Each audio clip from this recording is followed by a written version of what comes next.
Mula sa mga kapuso, Heath, Lee. Mula sa mga kapamilya, Fred, Inigo. Sinong kapuso at kapamilya ang gusto mong iligtas? To vote, use the Maya app and choose the housemate you want to save. You have the power to vote. Kapuso mga kapamilya, sa puntong ito, ibagsak nyo na lahat ng boto nyo dahil meron na lamang kayong 30 seconds left to vote! Let's go! Woohoo! Sino kaya sa ating kapuso nominees ang tuluyan ng lalabas ng bahay ni Kuya? Si Heath ba? O kaya si Lee? Sa kapamilya na naman, sino kaya magpapasko dito sa Outside World? It's gonna be Fred or Inigo. We're down to our last 10, 9, 8, 7, 6, 5, 4, 3, 2, and 1. And the dead voting is now officially closed. Woo! Sa ilang sandali na lang, sasalubungin na natin ang latest evictees ng edisyong ito. Grabe. Grabe yung energy dito. Ramdam na ramdam mo, Oo. di ba? Pero syempre, Gabby, bago natin malaman kung sino nga ba ang sasalubungin natin sa outside world, Yes, malalaman muna natin ang update sa loob ng bahay ni Kuya. let's check it out. Thank you, Robbie at Gabby. I love the energy. Kanina nakita nga natin si Carmel, ang kanyang reaksyon dito sa good deed ni Lee para sa kanya. Pero ano kaya ang mararamdaman niya, pati na rin ng iba pang napili ng nominees kapag nalaman nilang bahagi pala ito ng kanilang task? Narito ang kwento. Muling ipinatawag ni Kuya ang mga nominado. Boys, natapos na ang inyong ikapitong weekly task at sa kasamaang palad, hindi nagtagumpay si Inigo at si Fred. But on the other hand, naibigay naman ni Heath at ni Lee ang kanilang good deed para Caprice at saka kay Carmel. Sa tingin ko, oras na para sabihin nyo sa iba ang inyong naging secret task. Sunod na nilang tinipon ang lahat. Guys, hindi lang weekly task ang ginawa namin lahat, kundi kami apat may secret task.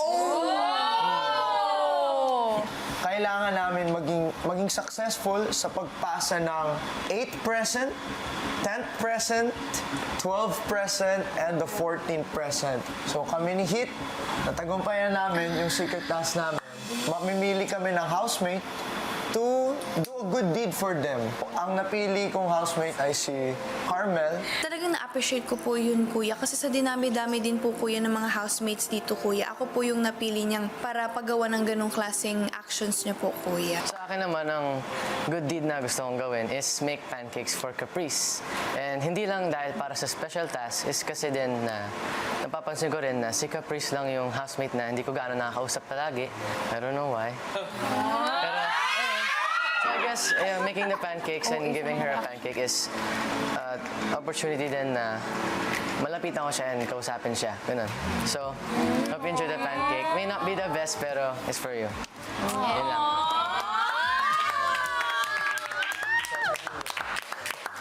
Yung napili ko naman sa special task is, yun nga, si Lela.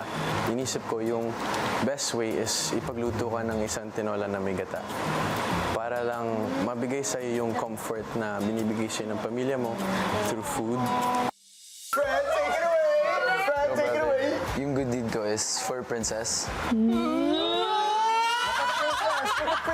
I really wanted to give you a present because I really wanted you to know that you're a very special person to me. And I want you to know that you're being appreciated and you're being seen always by me. So, ayun, thank you guys! Great work! Matapos kausapin ng lahat, isa-isa namang nilapitan ng mga nominado ang napili nilang housemate. Kaya mo pala tinatanong yung dish ni Mama. Pero hindi halata, no? Hindi. Paglabas na lang. I can still cook it. Oh, so sad didn't get to do it.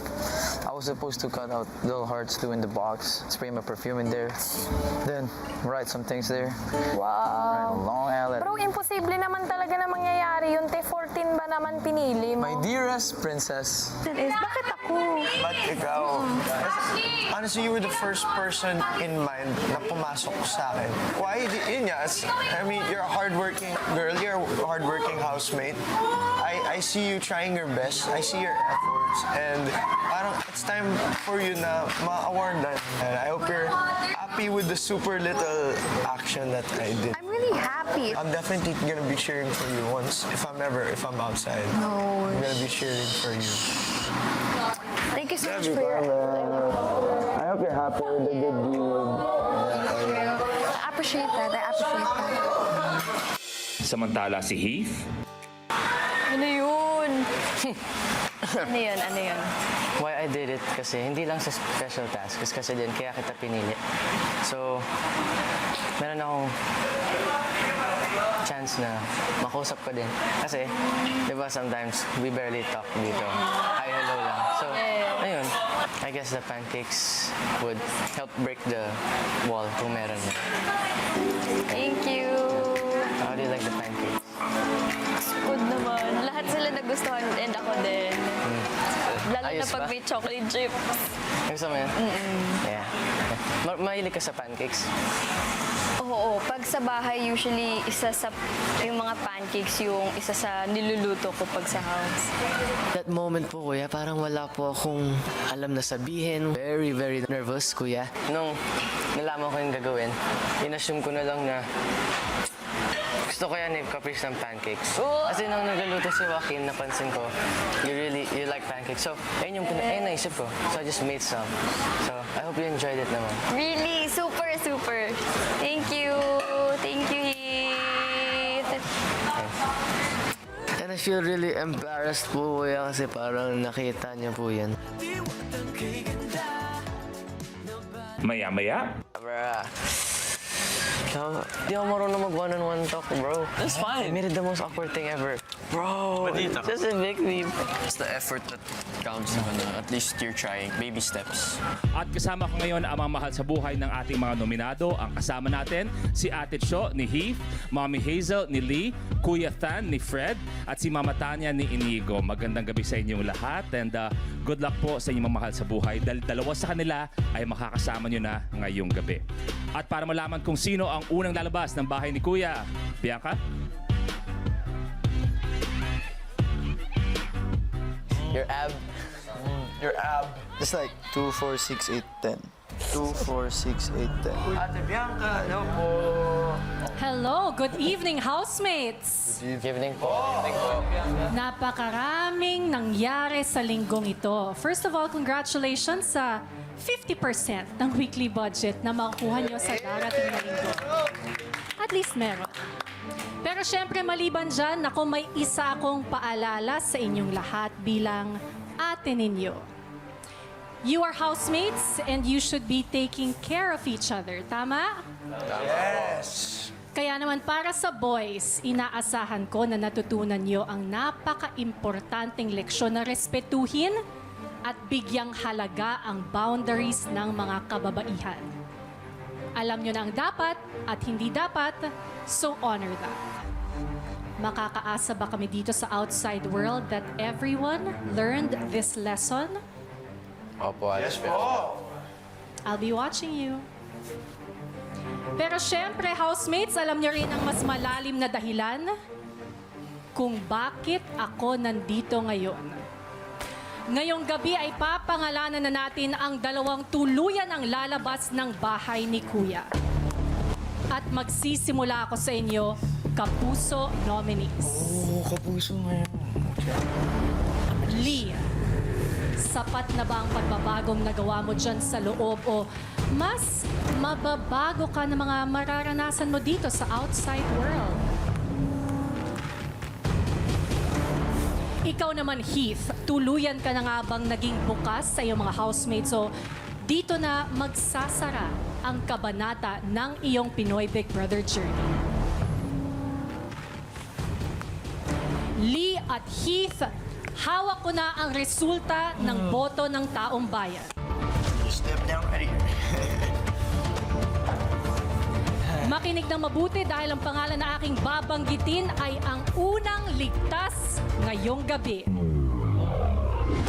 Congratulations because you are safe tonight.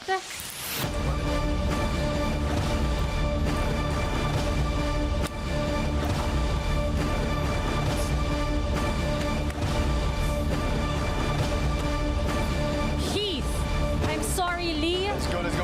You have just been evicted from the Big Brother house. Oras na para magpaalam sa iyong mga kasama.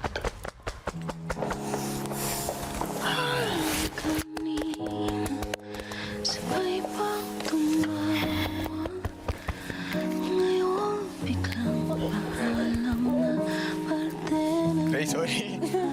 Head up, guys. Happy days come your way.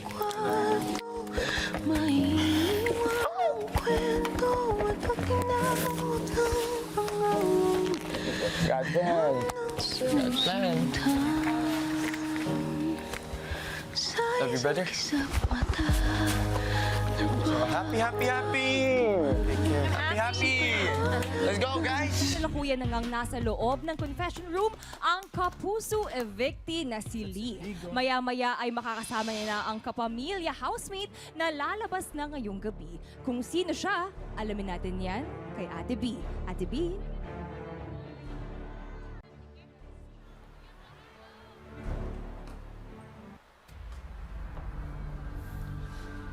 Hello again, housemates. Hello po. Nauna na ngang lumabas si Lee at sa puntong ito ay papangalanan ko na ang pangalawang evictee ngayong gabi na manggagaling mula sa aking kapamilya nominees. Fred, maaasahan ka na nga ba sa mga gawaing bahay? O baka naman mas maaasahan ka ng iyong mga mahal sa buhay dito sa labas? Inigo, naging kuya ka nga ba sa mga housemates o oras na para maging kuya ka na ulit sa mga bata mong kapatid dito sa outside? Fred at Inigo,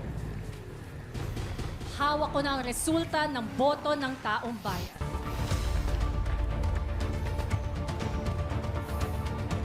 Makinig ng mabuti dahil ang pangalan na aking babanggitin ay ang huling ligtas ngayong gabi. Congratulations because you are safe tonight.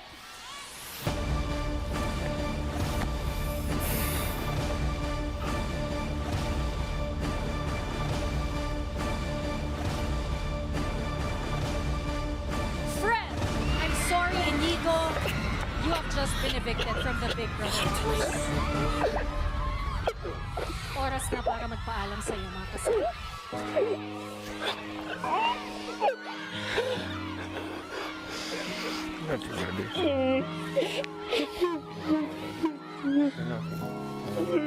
I love you guys. All of us. Just give me all. I love you guys. Come here. I love you guys so much. Hey guys. I love you guys so much. I love you guys. Why the fuck you gotta do this to me? I love you, Legs. I love you guys. I love you, Legs. That's so good. Hey, I love you, man. I love you. Sina Lee at Inigo nga ang kapuso at kapamilya na lalabas ngayong gabi. And at this point, silipin natin ang naging lagay na botohan. Unahin natin ang final tally of votes ng ating kapuso nominees. Nakita natin si Heath with 84.41% at si Lee naman with 15.59% of the votes. At narito naman ang final tally of votes ng ating kapamilya nominees. Ay, medyo dikit ang laban. Si Inigo ay nakakuha ng 40.52%, samantala si Fred nakakuha ng 59.48%. Actually, the whole week talaga naglalaban-laban sila sa boto. Dikit. Yes, at bago natin tuloy sa lubungan, sina Inigo at Lee, ito muna ang huling pabao ni Kuya para sa kanila.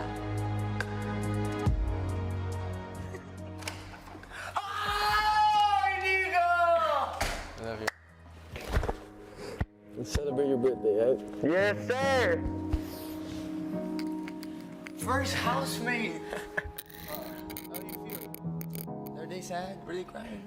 Lee at Inigo, sa paglabas nyo ng aking bahay, hangad ko ang inyong mas makabuluhang paglalakbay. Heto ang pabaon ko sa inyo.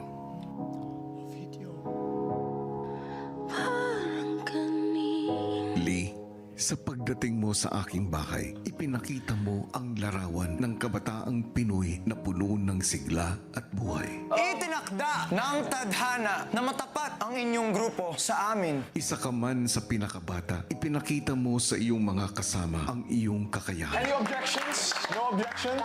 May mga pagkakataon man na nagkamali ka. Wait, no. Let me clarify that. I'm not doing the leadership role well. This is who I am. I'm sorry if I'm too loud, too energetic. Lagi at lagi mong handang tanggapin ang mga kailangan mong baguhin at matutunan. As a gentleman, I should have known better. Sa iyong paglabas, hindi man perpekto, pero isang Lee na mas natuto at mas buo ang lalaban muli sa mas malaking mundo. Honestly, magtutulungan lang po kami to become a better person. Natutunan po akong irespeto ang mga tao, hindi lang sa mga babae, kundi sa lahat po.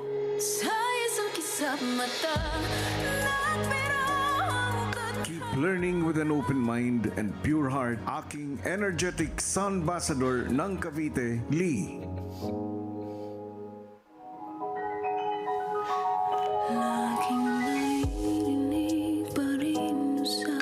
Inigo, pumasok ka sa aking bahay. Bitbit ang hangaring iparating sa taong bayan kung sino ka talaga. Isang matatag na anak, isang kaibigan, marunong umamin at tumanggap ng pagkakamali. I wasn't really thinking about impact ng joke ko. Siyempre, di naman ako perfect. Pero may respeto ako sa babae. Yun yung unang-una. At isang kuya na handang akayin ang iba. If I just lock in, then maybe I can faster the process of me getting to the place where I want to be. Siyempre, matutulungan ko na yung mga taong gusto kong tulungan. Ipinakita mo na ang pagpapakatotoo ay hindi tungkol sa pagiging perpekto, kundi sa tapang na magbago. Yung natutunan ko dito is hindi mo kayang takbuhan yung mga problema mo. Dapat kaya mo siyang harapin at kaya mo siyang ayusin.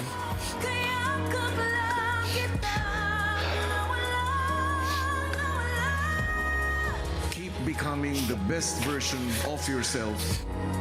Aking caring kuya ng Paranaque, Inigo. Sa isang kisa. That was the best.